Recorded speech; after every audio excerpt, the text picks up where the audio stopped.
Hello people, this is Sonali, the Melodramatic Bookworm. If you've been here before, welcome back, and if you're new to my channel, welcome to the Melodramatic Bookworm family.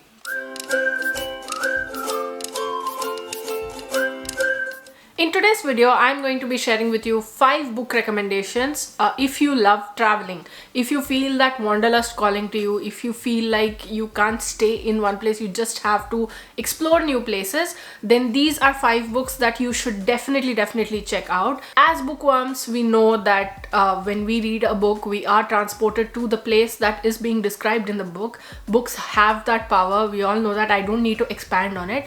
So when we are talking about books that are either about travel or either they describe someone moving from one place to another, it heightens the experience for the reader and it elevates the place that the author is talking about. Of course, these are just attractive additions, if you could call them, because the main attraction is that you are getting to experience so many new things. You are getting to experience new cultures, new people, their ways of life, and all of this comes together to form an experience so wholesome that it just opens up your mind to the world and what it holds. So without any further ado, let's dive right into this video and let me share with you my 5 book recommendations that I have from among obviously the books that I have read that I think you should read if you love traveling. I promised myself that I will not start with the most obvious of the books on this list. So I'm going to start with A Walk in the Woods by Bill Bryson.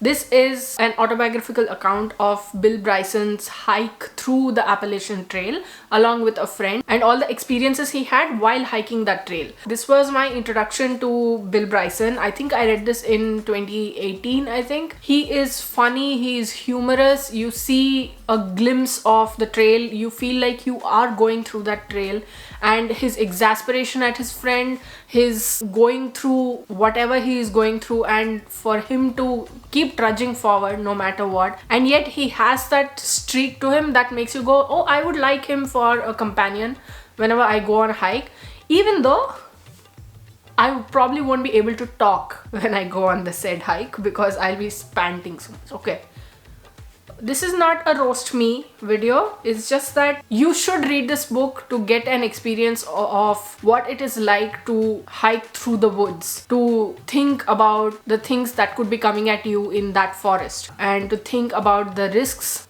but also to see how the author overcomes all of those and tries to get to a point where he can feel that accomplishment. This is one that I don't usually recommend on my channel because I don't feel like the opportunity has come up. So here we are. Second is The Long Drive Home by Rishad Sam Mehta, and Rishad Sam Mehta is an engineer turned travel writer, and he has documented his experience of going on a road trip from Munich to Bombay, if I'm not mistaken, and he follows the whole map through which he gets to Bombay, and it is one of the most engaging accounts I've ever read. It's so interesting. There are pictures that he's taken at different points where he stopped for refueling or just to enjoy a tourist attraction or things like that, and it was one of the most well written, most engaging,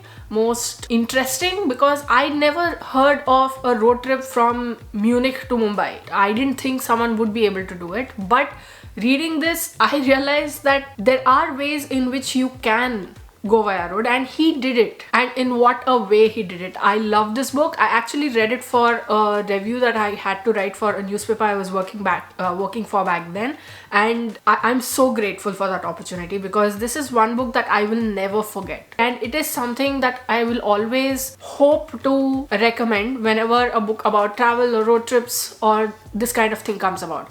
Please go read it. It is great, and it's a short book as well, so it won't take you much time to actually finish the whole book, and it will be an experience in itself. Third is where we come to the most obvious answer, and that is Eat, Pray, Love by Elizabeth Gilbert. Elizabeth Gilbert's memoir, Eat, Pray, Love, about her finding herself, her going on this journey to find herself. It was somewhat of a milestone for me because of how much I saw what I wanted in that book. She goes to 3 different countries in a bid to find herself. She goes to Italy, then she goes to India, and then she goes to Indonesia. And in this book, I found that there was so much peace. There was so much of what I wanted when it comes to traveling. I wanted to explore new places. I wanted to explore new countries. I wanted to have that awe within me as I went and found the most crowded of places and even the calmest of places. And I wanted that balance, and I found it here, eating pizza in Italy, in Rome I think it was, going on bicycle rides in Bali. It sort of woke that part of me which made me say that yes, I want to travel the world. And I know that this is a story of healing. This is Elizabeth Gilbert's own story of healing, and there is so much strength also to that process. But for me, since I was not really relating to the problems that she was going through and what she was doing, I sympathized with her, but I related more to the wanderlust that it evoked. So that is why this book will always be close to my heart. I've spoken about this in a recent video. I think it was books that changed my perspective on life. If you'd like to go check that video out, I'll leave the link here as well as in the description box below.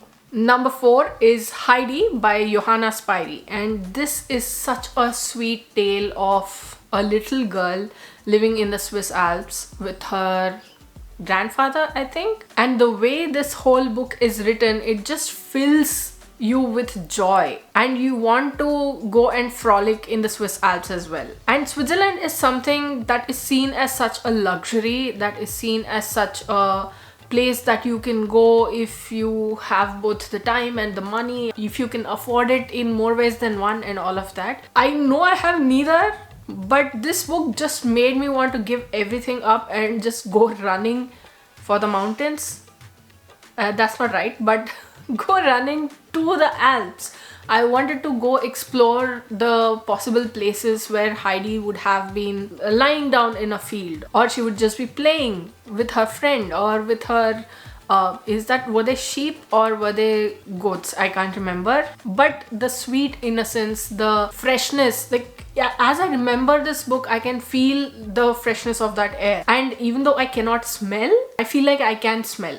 I know that's not true because I can't, but it somehow gives off that calm, peace, freshness. It will transport you over there, but it will do it in a much more intense manner because of how freeing, how beautiful it is. So even though there's no mention of travel in this book, the place itself that it is describing, that the author is describing in this book, it will make you want to go there.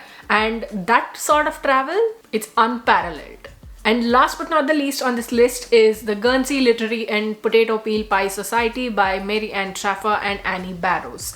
This is one of my most favorite books of all time. I've read this twice, and both times I've been transported to Guernsey. That urge to, you know, just get on a plane, get on a ship, get on a cruise ship and just go to Guernsey and walk through those lanes.